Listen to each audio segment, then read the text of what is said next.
Like so many of my generation, I was weaned on the legend of Channing Pollock, the classic dove worker, tall, handsome, impeccably dressed, smooth, suave, sophisticated.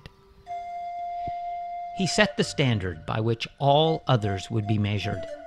He performed at some of the great theaters around the world, and then, as if that wasn't enough, went on to star in motion pictures.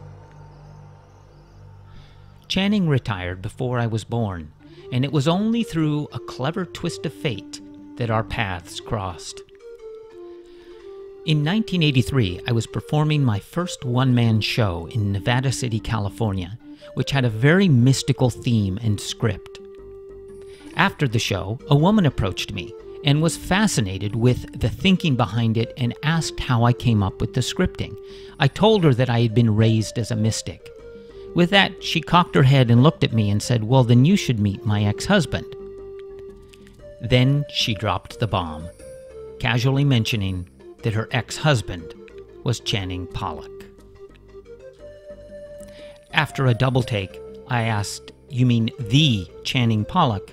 She casually nodded and went on to explain how she and Channing worked together in the 50s, traveling the world and performing in their show.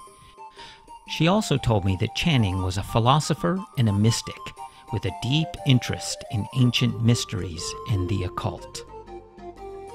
So when Channing and I finally met a few years later in Las Vegas, my first question to him wasn't about theatrical magic, but it was about real magic. I vividly remember the look he gave me, rather surprised, and he said, "Yes, I've got a few scary books." I laughed, we joked a bit, and that was the beginning. After a brief conversation, he invited me to visit him at his home in Northern California. And just a few months later, he welcomed me to his Shangri-La, set right on the ocean front. It truly was heaven on earth, where he was living his happily ever after.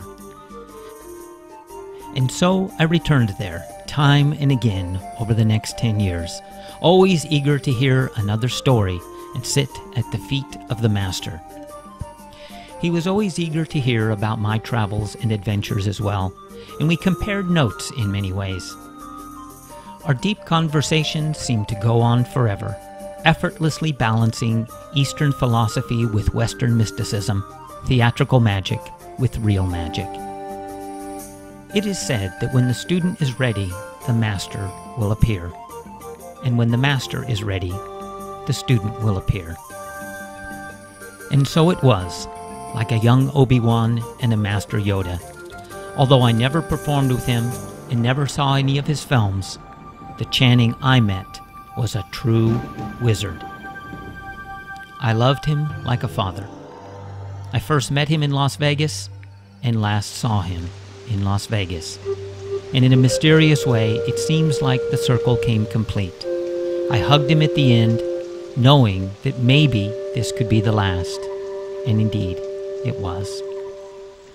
And so, for me at least, the legend that was Channing Pollock is not the dashing young man on stage performing with doves, but the wise old wizard sitting at his table, drinking wine, discussing the mysteries of the universe, while we gazed out at the waves crashing upon the rocks.